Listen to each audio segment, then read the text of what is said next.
Omicron विरुद्ध जी दा युद्ध। सत श्री अकाल जी, स्वागत है तुहाडा सारिਆਂ ਦਾ। ਤੁਸੀਂ ਵੇਖ ਰਹੇ ਹੋ जी पंजाब हरियाणा हिमाचल ਤੇ ਤੁਹਾਡੇ ਨਾਲ मैं अमृता गर्ग। कोरोना ਦੇ ਇਸ ਨਵੇਂ ਵੇਰੀਐਂਟ ਓਮਿਕਰॉन ਨੇ ਲੋਕਾਂ ਦੇ ਵਿੱਚ ਮੁੜ ਤੋਂ ਦਹਿਸ਼ਤ ਪੈਦਾ ਕਰ ਦਿੱਤੀ ਹੈ।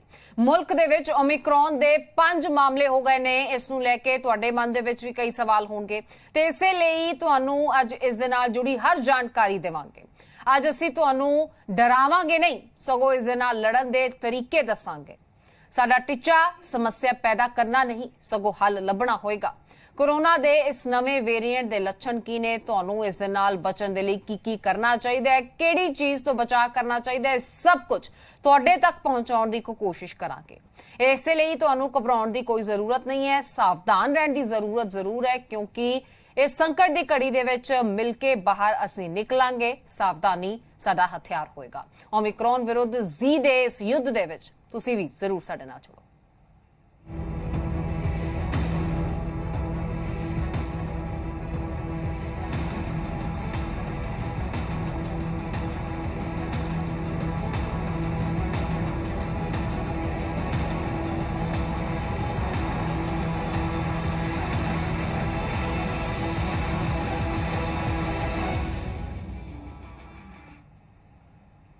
सो ओमिक्रॉन दे नाल जुड़ी हर छोटी वड्डी जानकारी तुहाडे तक पहुंचावांगे।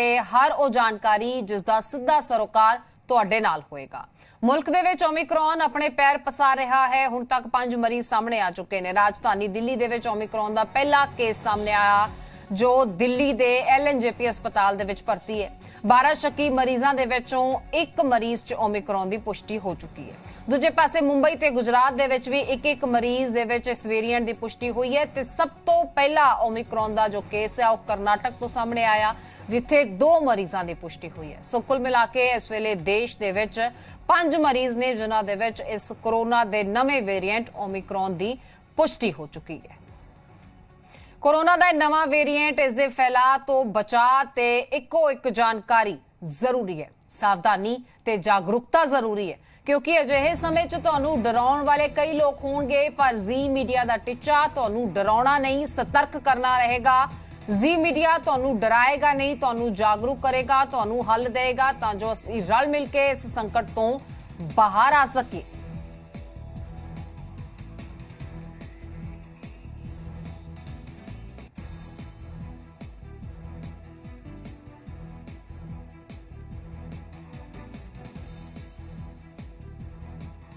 ਤੇ ਤੁਹਾਨੂੰ ਜਾਗਰੂਕ ਕਰਨ ਦੇ ਲਈ, ਸਹੀ ਜਾਣਕਾਰੀ ਦੇਣ ਦੇ ਲਈ ਸਾਡੇ ਨਾਲ ਸਿਹਤ ਮਾਹਰ ਜੁੜ ਚੁੱਕੇ ਨੇ। ਮੋਹਾਲੀ ਤੋਂ civil surgeon doctor Adarshpal Kaur ਸਾਡੇ ਨਾਲ ਜੁੜ ਚੁੱਕੇ ਨੇ ਤੇ ਸਿਵਲ ਹਸਪਤਾਲ ਅੰਬਾਲਾ ਤੋਂ ਐਡੀਸ਼ਨਲ ਸੀਨੀਅਰ ਮੈਡੀਕਲ ਅਫਸਰ ਡਾਕਟਰ ਸੁਖਪ੍ਰੀਤ ਸਿੰਘ ਸਾਡੇ ਨਾਲ ਜੁੜ ਚੁੱਕੇ ਨੇ।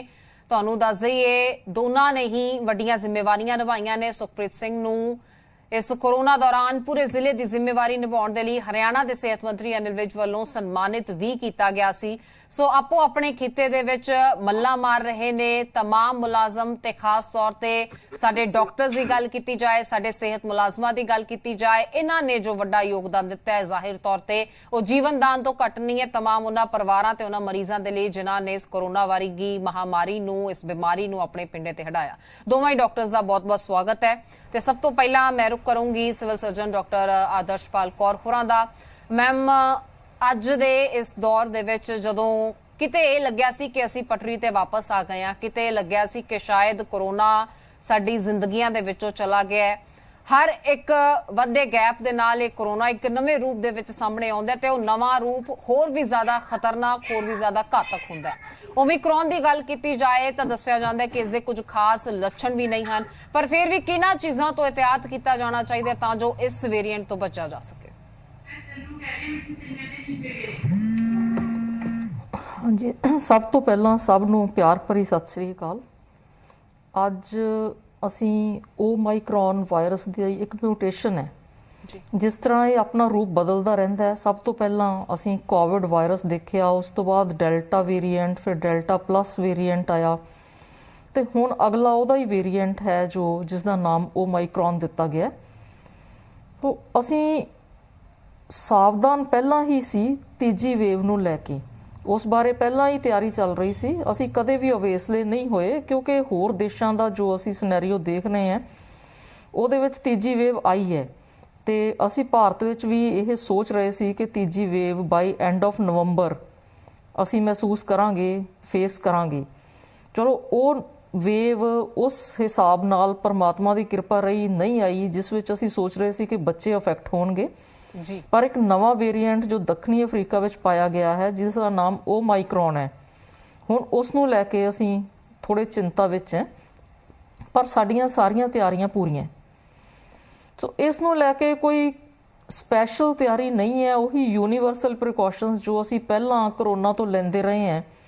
ਮਾਸਕ ਦੀ ਵਰਤੋਂ ਕਰਨਾ, ਸਮਾਜਿਕ ਦੂਰੀ ਬਣਾਏ ਰੱਖਣਾ, ਹੱਥਾਂ ਦੀ ਸੈਨੀਟਾਈਜੇਸ਼ਨ ਤੇ ਇਕੱਠਾਂ ਵਿੱਚ ਨਾ ਜਾਣਾ, ਆਪਣੇ ਆਪ ਨੂੰ ਬੇਲੋੜਾ ਬਾਹਰ ਨਹੀਂ ਤੁਰਨਾ ਫਿਰਨਾ, ਦੂਸਰੇ ਸੰਕਰਮਿਤ ਵਿਅਕਤੀ ਦੇ ਨੇੜੇ ਨਹੀਂ ਜਾਣਾ, ਬਸ ਇਹੀ ਪ੍ਰੀਕਾਸ਼ਨਸ ਹੈ। ਤੇ ਪਰ ਪਹਿਲੀ ਵੇਵ ਵਿੱਚ ਸਾਡੇ ਕੋਲੇ ਕੋਈ ਵੈਕਸੀਨ ਨਹੀਂ ਸੀ। ਇਸ ਵਾਰੀ ਅਸੀਂ ਇੱਕ ਫਾਇਦੇ ਵਿੱਚ ਹੈ ਕਿ ਸਾਡੇ ਕੋਲੇ ਕਈ ਤਰ੍ਹਾਂ ਦੀਆਂ ਵੈਕਸੀਨਸ ਉਪਲਬਧ ਹੈ, ਜਿਨ੍ਹਾਂ ਵਿੱਚੋਂ 3 ਤਰ੍ਹਾਂ ਦੀਆਂ ਤਾਂ ਸਾਡੇ ਭਾਰਤ ਵਿੱਚ ਵੀ ਉਪਲਬਧ ਹੈ। ਤਾਂ ਬਹੁਤ ਹੱਦ ਤੱਕ ਅਸੀਂ ਡਿਜ਼ੀਜ਼ ਦੀ ਸਵੈਰਿਟੀ ਤੋਂ, ਉਸ ਦੀ ਗੰਭੀਰਤਾ ਤੋਂ ਇਸ ਵੈਕਸੀਨ ਦੀ ਡੋਜ਼ ਨਾਲ ਬਚ ਸਕਦੇ ਹਾਂ ਜੀ। ਸੋ ਮੈਂ ਇਹੀ ਕਹੂੰਗੀ ਕਿ ਜਿਨ੍ਹਾਂ ਨੇ ਹਾਲੇ ਤੱਕ ਵੈਕਸੀਨ ਨਹੀਂ ਲਵਾਈ ਹੈ ਉਹ ਆਪਣੀ ਜ਼ਰੂਰ ਪਹਿਲੀ ਡੋਜ਼ ਸ਼ੁਰੂ ਕਰਨ, ਤੇ ਜਿਨ੍ਹਾਂ ਨੇ ਦੂਜੀ ਡੋਜ਼ ਅਵੇਸਲੇਪਣ ਵਿੱਚ ਮਿਸ ਕੀਤੀ ਹੈ ਉਹ ਅੱਗੇ ਵੱਧ ਕੇ ਦੂਜੀ ਡੋਜ਼ ਲਵਾਉਣ। ਬਾਕੀ ਕੋਵਿਡ ਪ੍ਰੋਟੋਕਾਲ ਫੋਲੋ ਕਰਨ। ਤਾਂ ਬਹੁਤ ਹੱਦ ਤੱਕ ਸਾਡੀ ਕੋਸ਼ਿਸ਼ ਹੈ ਕਿ ਅਸੀਂ ਇਸ ਤੋਂ ਬਚ ਸਕੀਏ ਜੀ। ਡਾਕਟਰ ਬਾਕੀ ਸੁਖਪ੍ਰੀਤ, ਹਰ ਨਾਗਰਿਕ ਨੇ ਆਪਣੀ ਜ਼ਿੰਮੇਵਾਰੀ ਦਿਖਾਉਣੀ ਹੈ ਜੀ ਬਿਲਕੁਲ। ਉਸ ਵਿੱਚ ਇਹ ਹੈ ਕਿ ਜੇ ਕਿਸੇ ਨੂੰ ਕੋਈ ਇਹ ਲੱਛਣ ਨਜ਼ਰ ਆਉਂਦੇ ਹੈ ਜੀ ਤਾਂ ਆਪਣੇ ਆਪ ਨੂੰ ਆਈਸੋਲੇਟ ਕਰਕੇ ਰੱਖੋ ਜੀ। ਡਾਕਟਰ ਸੁਖਪ੍ਰੀਤ, ਤੁਸੀਂ ਇਸ ਦੇ ਵਿੱਚ ਕੁਝ ਐਡ ਆਨ ਕਰਨਾ ਚਾਹੋ ਤੇ ਖਾਸ ਤੌਰ ਤੇ ਜੇ ਲੱਛਣਾਂ ਦੀ ਗੱਲ ਕੀਤੀ ਜਾਏ, ਸਿੰਪਟਮਸ ਦੀ ਗੱਲ ਕੀਤੀ ਜਾਏ ਤਾਂ ਉਸ ਵੱਲ ਤੁਸੀਂ ਕਿਸ ਤਰ੍ਹਾਂ ਚਾਨਣਾ ਪਾਓਗੇ? ਗੁੱਡ ਈਵਨਿੰਗ ਜੀ। ਤੁਹਾਡੇ ਚੈਨਲ ਦੇ ਮਾਧਿਅਮ ਤੋਂ ਮੈਂ ਸਾਰੇ ਲੋਕਾਂ ਨੂੰ ਇੱਕ ਮੈਸੇਜ ਦੇਣਾ ਚਾਹਾਂਗਾ। ਜੋ ਮੈਮ ਨੇ ਹੁਣੇ ਕਿਹਾ ਹੈਗਾ ਜੀ, that is very well defined. ਇਹਦੇ ਵਿੱਚ ਮੈਂ ਸਿਰਫ ਇਹ ਐਡ ਆਨ ਕਰਨਾ ਚਾਹਾਂਗਾ ਜੀ ਕਿ ਲੋਕਾਂ ਨੇ ਆਪਣੇ ਕਿਸੇ ਵੀ ਜਿਹੜੇ ਸਿੰਪਟਮਸ ਉਹਨਾਂ ਦੇ ਆ ਰਹੇ ਹੈਗੇ ਹੈ ਹੁਣ ਇਸ ਦੌਰਾਨ, ਕਿਉਂਕਿ ਠੰਡਾਂ ਦਾ ਮੌਸਮ ਸ਼ੁਰੂ ਹੋ ਗਿਆ ਹੈਗਾ, ਤੇ ਕੋਈ ਵੀ ਆਪਣੇ ਸਿੰਪਟਮਸ ਜਿਹੜੇ ਹੈਗੇ ਆ ਲੋਕਾਂ ਨੇ ਉਹਨਾਂ ਨੂੰ ਅੰਡਰ ਸਾਈਟ ਨਹੀਂ ਕਰਨਾ ਹੈਗਾ, ਅੰਡਰ ਐਸਟੀਮੇਟ ਨਹੀਂ ਕਰਨਾ ਹੈਗਾ। ਕੋਈ ਵੀ ਫੀਵਰ ਜਾਂ ਖਾਂਸੀ ਜ਼ੁਕਾਮ ਦਾ ਕੇਸ ਵੀ ਸ਼ੈਲ ਸਸਪੈਕਟ, ਉਹਨਾਂ ਨੂੰ ਇੱਕ ਵਾਰੀ ਇਹ ਸੋਚਣਾ ਚਾਹੀਦਾ ਹੈਗਾ ਕਿ ਇਹ ਵੀ ਇਸ ਟਾਈਮ ਕੋਵਿਡ ਹੋ ਸਕਦਾ ਹੈਗਾ ਤੇ ਕੋਵਿਡ ਦੀ ਟੈਸਟਿੰਗ ਕਰਵਾਉਣੀ ਬਹੁਤ ਜ਼ਰੂਰੀ ਹੈ ਹੋਰ ਟੈਸਟਾਂ ਦੇ ਨਾਲ। ਬਾਕੀ ਮੈਮ ਨੇ ਜਿੱਦਾਂ ਦੱਸਿਆ ਹੈਗਾ ਜੀ ਕਿ ਕੋਵਿਡ ਐਪਰੋਪ੍ਰੀਏਟ ਬਿਹੇਵੀਅਰ, ਮਾਸਕ ਲਗਾਉਣਾ, ਹੈਂਡ ਵਾਸ਼ਿੰਗ, ਸੋਸ਼ਲ ਡਿਸਟੈਂਸਿੰਗ, ਇਹ ਸਾਰਾ ਆਪਾਂ ਜਿਹੜਾ ਇਸ ਟਾਈਮ ਭੁੱਲ ਚੁੱਕੇ ਸੀਗੇ ਕਿਸੇ ਹੱਦ ਤੱਕ, ਉਹ ਆਪਾਂ ਨੇ ਇਹ ਦੁਬਾਰਾ ਇਹਨੂੰ ਇਖਤਿਆਰ ਕਰ ਲੈਣਾ ਹੈਗਾ ਸੋ ਦੈਟ ਇਹ ਸਾਡੀ ਜਿਹੜੀ ਥਰਡ ਵੇਵ ਦਾ ਇਸ ਟਾਈਮ ਜੋ ਵੀ ਕੁਝ ਆ ਰਿਹਾ ਹੈਗਾ ਉਹ ਨਾ ਆਵੇ ਜੀ। ਤੇ ਡਾਕਟਰ ਸਾਹਿਬ, ਜੇ ਗੱਲ ਕੀਤੀ ਜਾਏ ਡਾਈਟ ਦੀ, ਤਾਂ ਡਾਈਟ ਕਿਸ ਤਰ੍ਹਾਂ ਪਲਾਨ ਕੀਤੀ ਜਾ ਸਕਦੀ ਹੈ ਤਾਂ ਜੋ ਇੱਕ ਬਾਡੀ ਦੇ ਵਿੱਚ ਜੋ ਇਮਿਊਨਿਟੀ ਹੈ ਉਹ ਵੀ ਉਸੇ ਤਰ੍ਹਾਂ ਸਟੇਬਲ ਰਹਿ ਸਕੇ ਤੇ ਕਿਤੇ ਨਾ ਕਿਤੇ ਅਸੀਂ ਘੱਟ ਹੋਈਏ ਪ੍ਰੋਨ ਟੂ ਦਿਸ ਵਾਇਰਸ ਔਰ ਟੂ ਦਿਸ ਵੇਰੀਐਂਟ? ਬਿਲਕੁਲ ਮੈਮ, ਦੇਖੋ ਜੀ ਇੱਦਾਂ ਹੈਗਾ, ਆਪਾਂ ਨੇ ਖਾਲੀ ਪੇਟ ਨਹੀਂ ਰਹਿਣਾ ਹੈਗਾ। ਜਿਹੜੀ ਵੀ ਡਾਈਟ ਸਾਡੇ ਇਮਿਊਨ ਸਿਸਟਮ ਨੂੰ ਜ਼ਿਆਦਾ ਮੋਡੂਲੇਟ ਕਰਦੀ ਹੈਗੀ ਹੈ, ਸਟਿਮੂਲੇਟ ਕਰਦੀ ਹੈਗੀ ਹੈ, ਉਹ ਡਾਈਟ ਆਪਾਂ ਨੇ ਲੈਂਦੀ ਰਹਿਣੀ ਹੈਗੀ ਹੈ ਜੀ। ਜਿਹੜੇ ਵੈਜੀਟੇਰੀਅਨਸ ਹੈਗੇ ਹੈ ਉਹ ਆਪਣੇ ਡਾਈਟ ਦੇ ਵਿੱਚ ਪ੍ਰੋਟੀਨਸ ਐਂਡ ਵਾਈਟਾਮਿਨਸ, ਹਰੀ ਸਬਜ਼ੀਆਂ ਜਿਨ੍ਹਾਂ ਦੇ ਵਿੱਚ ਭਰਪੂਰ ਮਾਤਰਾ 'ਚ ਵਾਈਟਾਮਿਨਸ ਐਂਡ ਹੋਰ ਚੀਜ਼ਾਂ ਹੈਗੀਆਂ ਉਹ ਲੈਂਦੇ ਰਹਿਣੇ ਹੈਗੇ। ਨੌਨ ਵੈਜੀਟੇਰੀਅਨਸ ਜਿਹੜੇ ਹੈਗੇ ਉਹ ਚੰਗੀ ਤਰ੍ਹਾਂ ਮੀਟ ਪਕਾ ਕੇ ਉਹ ਖਾ ਸਕਦੇ ਹੈਗੇ। ਪਲੱਸ ਵਿਟਾਮਿਨ ਸੀ ਦੀਆਂ ਟੈਬਲੇਟਸ ਲੈਣੀਆਂ ਸ਼ੁਰੂ ਕਰ ਦਿੱਤੀਆਂ ਜਾਣ ਤਾਂ ਜੋ ਆਪਾਂ ਨੂੰ ਜਿਹੜਾ ਐਡੀਸ਼ਨਲ ਵਿਟਾਮਿਨ ਸੀ ਦੀ ਰਿਕੁਆਇਰਮੈਂਟ ਹੈਗੀ ਹੈ ਉਹ ਪੂਰੀ ਹੁੰਦੀ ਰਹੇ ਜੀ। ਜੀ ਬਿਲਕੁਲ। ਡਾਕਟਰ ਆਦਰਸ਼ਪਾਲ ਹੋਰਾਂ ਦਾ ਰੁਖ ਕਰੂੰਗੀ। ਮੈਮ, ਤੁਹਾਡੇ ਤੋਂ ਇਹ ਸਮਝਣਾ ਚਾਹੂੰਗੀ ਕਿ ਓਮਿਕਰੋਨ ਨੂੰ ਲੈ ਕੇ ਜ਼ਿਆਦਾਤਰ ਲੋਕਾਂ ਦੇ ਵਿੱਚ ਇਹ ਧਾਰਨਾ ਹੈ ਕਿ ਜਿਹੜੇ ਇਹ ਕੇਸਿਸ ਨੇ ਉਹ ਜ਼ਿਆਦਾਤਰ ਏਸਿਮਪਟੋਮੈਟਿਕ ਨੇ। ਅਜਿਹੇ ਦੇ ਵਿੱਚ ਕਿਹੜੇ ਮਾਈਨਰ ਲੱਛਣ ਵੀ ਨੇ ਜਾਂ ਫਿਰ ਕਿਹੜੇ ਉਹ ਸਿੰਪਟਮਸ ਨੇ ਜਾਂ ਫਿਰ ਇਹ ਕਹੀਏ ਕਿ ਸਿੰਪਟਮਸ ਹੈ ਹੀ ਨਹੀਂ, ਇਸ ਬਾਰੇ ਜ਼ਰਾ ਜਾਣਕਾਰੀ ਦਿਓ। ਓਮਾਈਕਰੋਨ ਇੱਕ ਵਾਇਰਸ ਹੈ ਜਿਸ ਦਾ ਨਵਾਂ ਰੂਪ ਹੈ ਸੇਮ ਕਰੋਨਾ ਵਾਇਰਸ ਦਾ। ਤਾਂ ਇਸ ਵਿੱਚ ਐਸਾ ਤਾਂ ਕਦੇ ਨਹੀਂ ਹੁੰਦਾ ਕਿ ਕੋਈ ਵੀ ਸਿੰਪਟਮ ਨਾ ਹੋਵੇ। ਮਾਈਲਡ ਸਿੰਪਟਮ ਹੈ ਇਸ ਵਿੱਚ ਜ਼ਿਆਦਾਤਰ ਦੇਖੇ ਗਏ ਆ ਕਿਉਂਕਿ ਇਹਦੇ ਬਾਰੇ ਸਾਡਾ ਤਜਰਬਾ ਹਾਲੇ ਘੱਟ ਹੈ, ਨਵਾਂ ਵੇਰੀਐਂਟ ਹੈ ਜੀ। ਹਾਲੇ ਸਾਨੂੰ ਕੁਝ ਹਫ਼ਤੇ ਲੱਗਣਗੇ ਇਹਦੇ ਬਾਰੇ ਪੂਰਾ ਜਾਣਨ ਲਈ। ਪਰ ਫਿਰ ਵੀ ਮੈਂ ਇਹ ਕਹਾਂਗੀ ਕਿ ਪੁਰਾਣੇ ਵਾਇਰਸ ਜੋ ਵੀ ਲੱਛਣ ਸੀ, ਗਲੇ ਦਾ ਦਰਦ ਕਰਨਾ, ਖਾਂਸੀ, ਜ਼ੁਕਾਮ, ਬੁਖਾਰ, ਜਦੋਂ ਵੀ ਕਿਸੇ ਨੂੰ ਹੁੰਦਾ ਹੈ ਤਾਂ RT-PCR ਸੈਂਪਲਿੰਗ ਜੋ ਕਿ ਸਾਰੇ ਸਰਕਾਰੀ ਹਸਪਤਾਲਾਂ ਵਿੱਚ ਫ੍ਰੀ ਹੁੰਦੀ ਹੈ, ਉਹ ਜ਼ਰੂਰ ਕਰਵਾਓ ਜੀ। ਹਾਲੇ ਤੱਕ ਦੂਸਰਾ ਟੈਸਟ ਅਸੀਂ ਰੈਪਿਡ ਐਂਟੀਜਨ ਕਰਦੇ ਸੀ। ਰੈਪਿਡ ਐਂਟੀਜਨ ਦਾ ਇਹ ਡਿਟੈਕਟ ਨਹੀਂ ਹੋਇਆ ਕਿ ਉਹ ਇਹਨੂੰ ਡਿਟੈਕਟ ਕਰ ਪਾਉਂਦਾ ਕਿ ਨਹੀਂ। ਹਾਲੇ ਤੱਕ ਅਸੀਂ ਉਸ ਲੈਵਲ ਤੇ ਨਹੀਂ ਪਹੁੰਚੇ ਕਿ ਦੱਸ ਸਕੀਏ ਕਿ ਰੈਪਿਡ ਐਂਟੀਜਨ ਟੈਸਟ ਦਾ ਵੀ ਕੋਈ ਇਹਦੇ ਵਿੱਚ ਰੋਲ ਹੈ। ਪਰ ਹਾਂ, ਡੈਫੀਨੇਟਲੀ RT-PCR ਸੇਮ ਟੈਸਟ ਹੈ ਔਰ ਇਸ ਵਿੱਚ ਵੀ ਉਹ ਪੋਜ਼ਿਟਿਵ ਆਉਂਦਾ ਜੀ। ਸੋ ਅਸੀਂ ਡਿਟੈਕਟ ਕਰ ਪਾ ਰਹੇ ਹਾਂ।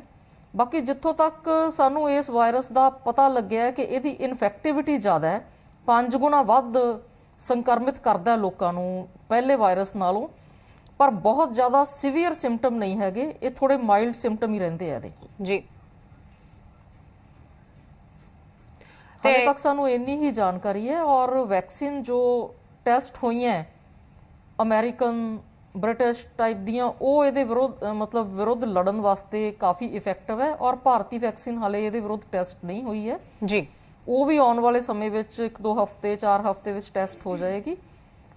ਸੋ ਔਨ ਨਟ ਸ਼ੈਲ ਵਿੱਚ ਮੈਂ ਇਹੀ ਕਹਾਂਗੀ ਕਿ ਸੇਮ ਸਿੰਪਟਮ, ਉਹਨਾਂ ਨੂੰ ਅਸੀਂ ਇਗਨੋਰ ਨਹੀਂ ਕਰਨਾ। ਜੋ ਵੀ ਸਾਨੂੰ ਅਪਰ ਰੈਸਪੀਰੇਟਰੀ ਜਾਂ ਅਸੀਂ ਕਹਿੰਦੇ ਆ ਗਲਾ ਖਰਾਬ, ਖੰਘ, ਜ਼ੁਕਾਮ, ਉਸ ਨੂੰ ਇਗਨੋਰ ਨਹੀਂ ਕਰਨਾ। ਇਹ ਕੋਈ ਖੂਨ ਦਾ ਟੈਸਟ ਨਹੀਂ, ਕੋਈ ਔਖਾ ਟੈਸਟ ਨਹੀਂ। ਇੱਕ ਨੇਜ਼ਲ ਸਵੈਬ ਹੈ ਜਾਂ ਓਰਲ ਸਵੈਬ ਹੈ, ਫੈਰੰਜੀਅਲ ਸਵੈਬ ਹੈ, ਜਿਹੜਾ ਇੱਕ ਸਿਰਫ ਰੂਹ ਦੇ ਚੜੀ ਹੁੰਦੀ ਹੈ ਡੱਕੇ ਤੇ ਉਹਦੇ ਨਾਲ ਅਸੀਂ ਨੱਕ ਦੇ ਅੰਦਰੋਂ ਟੱਚ ਕਰਨਾ ਤੇ ਟੈਸਟ ਹੋ ਜਾਂਦਾ। ਬਿਲਕੁਲ। ਸੋ ਬਹੁਤ ਹੀ ਸੌਖਾ ਟੈਸਟ ਹੈ ਵੀ ਫ੍ਰੀ। ਤਾਂ ਸਾਨੂੰ ਇਹ ਲਿਬਰਲੀ ਕਰਾਉਣਾ ਚਾਹੀਦਾ ਹੈ। ਜਦੋਂ ਵੀ ਸਾਨੂੰ ਕੋਈ ਸ਼ੱਕ ਪਵੇ ਉਸੇ ਟਾਈਮ ਕਰਵਾਓ ਜੀ। ਇੱਕ ਮਾਸਕ ਨੂੰ ਲੈ ਕੇ ਬਹੁਤ ਲੋਕਾਂ ਦੇ ਵਿੱਚ ਬਹੁਤ ਸਾਰੀਆਂ ਧਾਰਨਾਵਾਂ ਨੇ। ਅੱਜ ਕੱਲ ਅਸੀਂ ਵੇਖ ਰਹੇ ਹਾਂ ਕਿ ਬਹੁਤ ਤਰ੍ਹਾਂ ਦੇ ਫੈਂਸੀ ਮਾਸਕ ਜੋ ਨੇ ਉਹ ਮਾਰਕੀਟ ਦੇ ਵਿੱਚ ਅਵੇਲੇਬਲ ਨੇ, ਕਾਟਨ ਮਾਸਕ ਨੇ ਅਵੇਲੇਬਲ। ਡਾਕਟਰ ਸੁਖਪ੍ਰੀਤ, ਤੁਹਾਡੇ ਤੋਂ ਮੇਰਾ ਸਵਾਲ ਹੈ ਕਿ ਮਾਸਕ ਕਿਹੜਾ ਜ਼ਿਆਦਾ ਐਪਲੀਕੇਬਲ ਤੇ ਕਿਹੜਾ ਜ਼ਿਆਦਾ ਇਫੈਕਟਿਵ ਹੁੰਦਾ ਹੈ ਜੋ ਵਰਤਿਆ ਜਾਣਾ ਚਾਹੀਦਾ ਹੈ?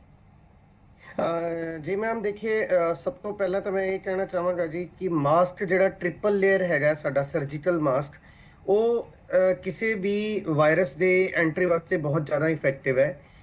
ਬਾਕੀ ਜੇ ਅਫੋਰਡ ਕਰ ਸਕਦੇ ਹੈਗੇ ਤਾਂ N95 ਹੋਰ ਵੀ ਜ਼ਿਆਦਾ ਇਫੈਕਟਿਵ ਹੁੰਦਾ ਹੈਗਾ।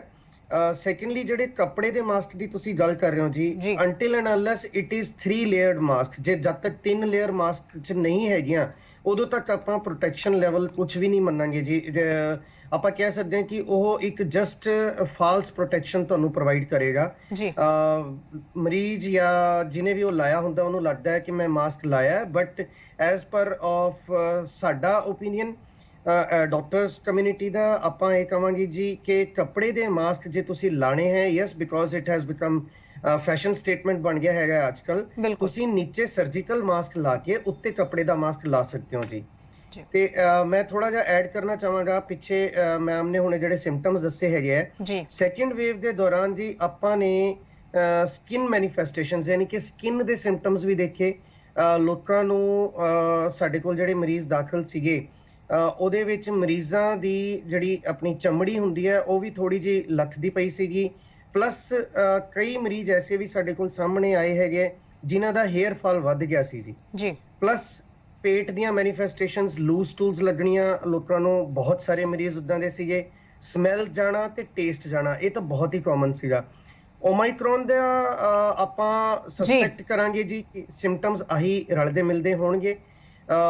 ਮੇਬੀ ਕੁਝ ਹੋਰ ਮੈਨੀਫੈਸਟੇਸ਼ਨ ਲੈ ਕੇ ਆਵੇ ਕਿਉਂਕਿ ਵਾਇਰਸ ਮਿਊਟੇਟ ਹੋ ਕੇ ਆਇਆ ਹੈਗਾ, ਇਹਦੀ ਇਨਫੈਕਟਿਵਿਟੀ ਜ਼ਿਆਦਾ ਹੈਗੀ ਹੈ ਜੀ। ਬਹੁਤ ਸ਼ੁਕਰੀਆ ਦੋਵੇਂ ਹੀ ਡਾਕਟਰਸ ਦਾ, ਦੋਵੇਂ ਹੀ ਮਾਹਰ ਨੇ ਆਪੋ ਆਪਣੇ ਖੇਤੇ ਦੇ ਵਿੱਚ, ਤੇ ਇਸ ਖਾਸ ਪੇਸ਼ਕਸ਼ ਦੇ ਵਿੱਚ ਕੋਸ਼ਿਸ਼ ਕੀਤੀ ਦਰਸ਼ਕਾਂ ਤੱਕ ਤਮਾਮ ਉਹ ਜਾਗਰੂਕਤਾ ਪਹੁੰਚਾਉਣ ਦੀ ਜੋ ਮੈਡੀਕਲ ਖਿੱਤੇ ਤੋਂ ਆਉਂਦੀ ਹੈ ਤੇ ਲੋਕਾਂ ਦੇ ਲਈ ਸਹੀ ਮਾਇਨੇ ਦੇ ਵਿੱਚ ਲਾਹੇਵੰਦ ਹੋ ਸਕਦੀ ਹੈ। ਸੋ ਓਮਿਕਰੋਨ ਦੇ ਵਿਰੁੱਧ ਜ਼ੀ ਦਾ ਯੁੱਧ ਜਾਰੀ ਹੈ ਤੇ ਤੁਹਾਡੀ ਵੀ ਭਾਗੀਦਾਰੀ ਇਸ ਦੇ ਵਿੱਚ ਜ਼ਰੂਰੀ ਹੈ। ਸਤਿ ਸ਼੍ਰੀ ਅਕਾਲ।